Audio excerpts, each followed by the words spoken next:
दोस्तों, क्या आपको पता है कि आज का दिन भारत के इतिहास में स्वर्ण अक्षरों में दर्ज होने जा रहा है, या यूं कह लीजिए कि भारत की अब तक की सबसे बड़ी ऐतिहासिक जीत यूनाइटेड नेशंस जनरल असेंबली में सामने आ चुकी है। सोचिए जरा, जिस पल का हम और आप पिछले कई वर्षों से इंतजार कर रहे थे, वो पल अब आ चुका है। इस जीत के सामने आने के साथ ही न सिर्फ भारत बल्कि भारत को सपोर्ट करने वाले कई देशों ने लगभग इस पर अपनी सहमति दर्ज कर दी है। और इस सहमति को दर्ज करने के साथ ही भारत ने यूनाइटेड नेशंस जनरल असेंबली में वीटो पावर का जो बिल था उसे पास कराने में कामयाबी हासिल कर ली है। ये भारत के लिए अब तक का सबसे बड़ा बहुप्रतीक्षित, या यूं कह लीजिए भारत जिस ओहदे का लंबे समय से इंतजार कर रहा था, आखिरकार यूनाइटेड नेशंस में भारत का वो वीटो पावर का बिल पास हो चुका है। इस बिल के पास होने के साथ ही इस वक्त एक और बहुत अहम खबर सामने आ चुकी है, क्योंकि ये खबर भारत के लिए अब तक की सबसे बड़ी ऐतिहासिक जीत मानी जा रही है। आपको बता दें कि इस वक्त भारत के विदेश मंत्री एस जयशंकर सहित कई सारे लोग यूनाइटेड नेशंस में भारत का प्रतिनिधित्व कर रहे हैं। वहां पर क्या हुआ है, ये सुनकर आपके रोंगटे खड़े हो जाएंगे। यूनाइटेड नेशंस के अध्यक्ष से लेकर यूनाइटेड नेशंस के मौजूदा अफ्रीकी देशों, साथ ही साउथ अमेरिका के देशों और ऑस्ट्रेलिया से लेकर यूरोपियन यूनियन के लगभग कई देशों ने भारत के पक्ष में भारी समर्थन दे दिया है। दोस्तों, इस समर्थन के साथ ही अब तक की भारत की तरफ से सबसे बड़ी जीत सामने आ चुकी है। तो वही दूसरी तरफ भारत का विरोध करने वाले देशों के मुंह पर तगड़ा तमाचा भी भारत ने इसी यूनाइटेड नेशंस जनरल असेंबली की मीटिंग के बीच दे डाला है। सोचिए जरा, इसमें सबसे बड़ा नाम सामने आ चुका है तुर्की और सऊदी अरब को लेकर। इस पूरे घटनाक्रम में न सिर्फ भारत ने यूएन में अपना परचम लहरा दिया है, बल्कि असल में भारत ने इन देशों का वो हाल किया है जो अब तक इन्होंने सपने में भी नहीं सोचा था। क्या पूरी अपडेट सामने आ रही है? ये जानना आपके लिए बहुत जरूरी है।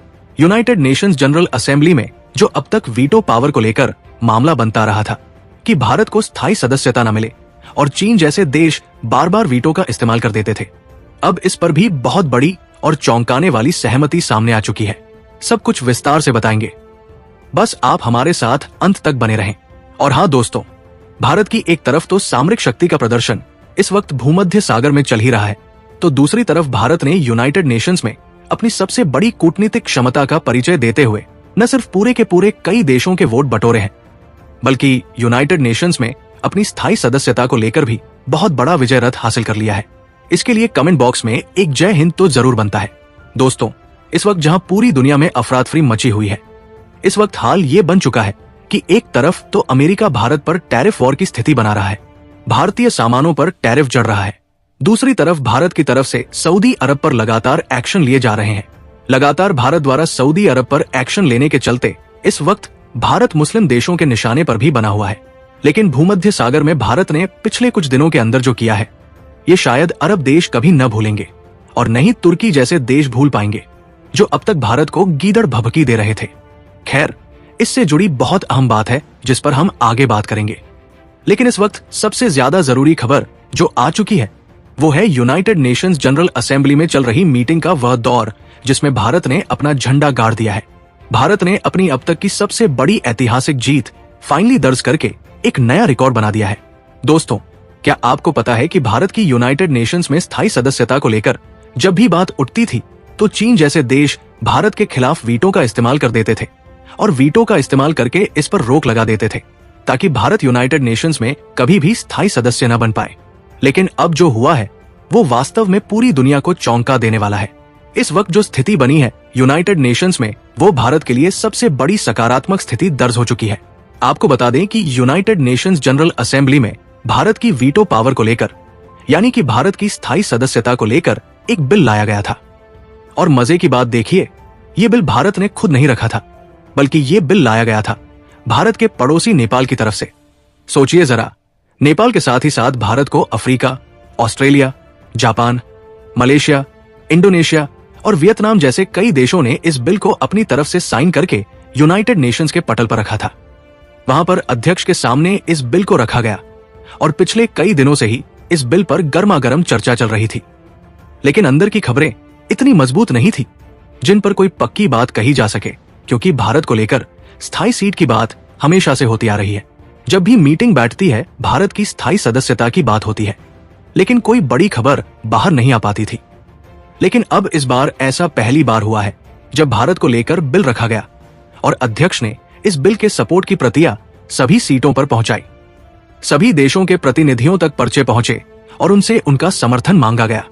दोस्तों, आपको जानकर बेहद हैरानी होगी और गर्व भी होगा कि 193 से ज्यादा देशों में से 146 देशों ने सीधे सीधे भारत के सकारात्मक पक्ष में वोट दिया। जी हां, 146 देशों ने ये वोट दिया है कि भारत को यूनाइटेड नेशंस में स्थायी सदस्यता हर हाल में मिलनी चाहिए। न सिर्फ स्थायी सदस्यता, बल्कि यूनाइटेड नेशंस का अध्यक्ष देश भी भारत को चुना जाए। इस पर भी 73% देशों ने अपना खुला समर्थन जताया है। और ये देश कौन कौन से हैं? आपको जानकर हैरानी होगी कि इसमें यूरोपियन यूनियन से लेकर वो यूक्रेन भी शामिल है, जिसके लेकर अमेरिका ये कह रहा था कि भारत यूक्रेन के खिलाफ काम कर रहा है रूस से तेल खरीदकर। आखिरकार उस यूक्रेन ने भी भारत के सपोर्ट में वोट दिया है और कहा है कि भारत को यूनाइटेड नेशंस जनरल असेंबली का स्थायी सदस्य होना ही चाहिए। यूक्रेन और बाकी देशों का मानना है कि अगर भारत स्थायी सदस्य बनता है तो वो न सिर्फ एशियाई देशों का प्रतिनिधित्व करेगा, बल्कि वो अफ्रीकी देश जो अब तक दुनिया में सबसे ज्यादा पिछड़े माने जाते हैं, उन देशों का भी भारत इकलौता सबसे बड़ा हितैषी और समर्थक देश है। साथ ही भारत विकासशील देशों के लिए सबसे बड़ी आवाज है और दुनिया का सबसे बड़ा लोकतंत्र है। इसलिए भारत को यहाँ पर सदस्यता मिलनी चाहिए। दोस्तों, जैसे ही ये बिल पास हुआ, दुनिया के कई देशों के कानों से धुएं उड़ चुके हैं। आपको बता दें कि इसमें कई सारे वो मुस्लिम देश शामिल हैं जो कभी भारत के साथ खड़े होने का दिखावा करते थे, लेकिन अब वो भारत के खिलाफ है। यहाँ पर सऊदी अरब, यमन, साथ ही पाकिस्तान, ईरान और कई जगहों पर तुर्की भी सामने आ चुका है। हालांकि ईरान इस मामले में अनुपस्थित दर्ज किया गया था। अब आप ये सोच रहे होंगे कि सभी देशों का तो ठीक है, लेकिन मुख्य बात दरअसल यहाँ पर कुछ और ही आती है। यहाँ पर बात आती है उन 5 देशों की जो यहाँ पर वीटो पावर रखते हैं, यानी कि यूनाइटेड नेशंस में अगर पूरी दुनिया भी बिल पास कर दे, लेकिन अगर इन 5 देशों में से किसी भी एक देश ने अपना वीटो इस्तेमाल कर दिया तो वो बिल पास नहीं हो सकता। और सोचिए जरा, इसमें सबसे बड़ा रोड़ा था भारत के लिए चीन। जी हाँ, वही चीन जो हर बार भारत का रास्ता काटता था। लेकिन दोस्तों, इस बार बाजी पलट चुकी है। चीन ने अपनी बाजी और पाला दोनों पलट लिए हैं। चीन ने भारत के समर्थन में वोट किया है। ये इस वक्त की सबसे बड़ी खबर है कि चीन ने भी आखिरकार भारत के समर्थन में अपना सबसे अहम वोट दे दिया है। चीन ने यह भी कहा है कि भारत को स्थायी सदस्यता मिलनी चाहिए। लेकिन दोस्तों, इस पूरे घटनाक्रम के बीच कुछ देश ऐसे भी निकलकर सामने आए हैं जिन्होंने भारत की स्थायी सदस्यता को लेकर अपना सबसे बड़ा विरोध दर्ज किया है। विरोध भी इस कदर दर्ज किया गया कि इन देशों ने अपने टेबल पर रखे बिल को फाड़ दिया और अपनी सीट थपथपाकर इसका विरोध किया। अपनी सीट से खड़े होकर इसका विरोध किया गया है और ये अब तक का सबसे गलत तरीके से विरोध किए जाने का प्रदर्शन माना जा रहा है। इस मामले में आपको बता दें कि तुर्की, ईरान और कई मुस्लिम देशों की बुरी तरह हवा निकल चुकी है। हाल ये बन चुका है कि दुनिया के वो देश जो अब तक भारत के समर्थन में नहीं थे, अब वो भी इस समर्थन में आ गए हैं। लेकिन कुछ देश इससे बुरी तरीके से तिल मिला गए हैं। हाल ये बन चुका है कि भारत ने अभी हाल फिलहाल में 2 दिन पहले ही सऊदी अरब के खिलाफ बहुत बड़ा बिल रखा था, जो कि पास हो गया था। ये सऊदी अरब पर पूरी तरह से बैन लगाने का बिल था, जिसके चलते सऊदी अरब भारत से बुरी तरीके से खिसिया हुआ था। माना यह जा रहा था कि अगर वो बिल पूरी तरह से लागू हो जाता है तो सऊदी अरब पर दुनिया के लगभग 128 देशों का बैन लग जाएगा। और दोस्तों सोचिए जरा, अगर ऐसा होता तो सऊदी अरब पूरी तरह बर्बाद हो जाता, और वो अभी भी बर्बाद होने की कगार पर पहुंच चुका है। जैसे ही भारत संगीत की स्थायी सदस्यता की बात आगे बढ़ी, मानो सऊदी अरब के होश उड़ गए। वहीं दूसरी तरफ इस बिल के आने के साथ ही भारत ने तुर्की को भी अच्छे से घसीट लिया है। भारत के साथ भूमध्य सागर में जो युद्धाभ्यास चल रहा है, जो भारतीय युद्धपोत वहां पहुंचा है, उसके विरोध के चलते तुर्की को भी भारत ने वैश्विक नियमों के उल्लंघन को लेकर यूएन में खड़ा कर दिया है। नियम ये कहते हैं कि अगर किन्हीं 2 देशों के बीच कोई एक्सरसाइज चल रही है और तीसरा कोई देश इस पर दखल देता है तो उस देश पर सीधे तौर पर युद्ध थोपना माना जाएगा। लेकिन फिर भी तुर्की ने भारत के साथ ऐसा करने की कोशिश की, जिसका माकूल जवाब भारत ने इस कदर दिया है कि तुर्की की पुश्तें हिल चुकी हैं। तुर्की अब अपनी नेवी को वापस भूमध्य सागर से अपने तटों की तरफ बुला रहा है। लेकिन इस बीच भारत ने यूएन में तुर्की की जो हालत की है वो देखने लायक है।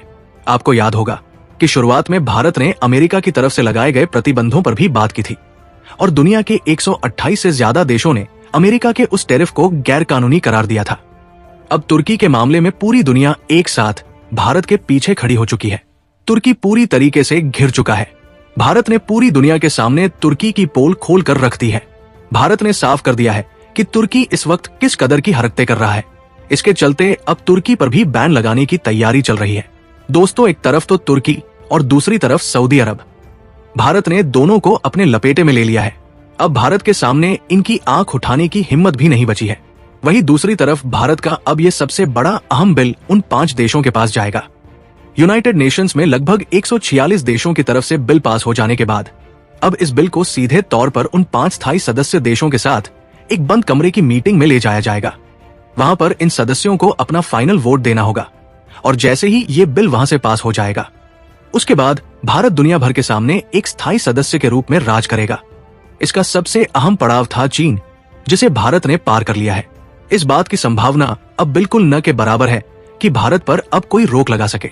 यानी कि फाइनली अब भारत अपना वो मुकाम हासिल करने जा रहा है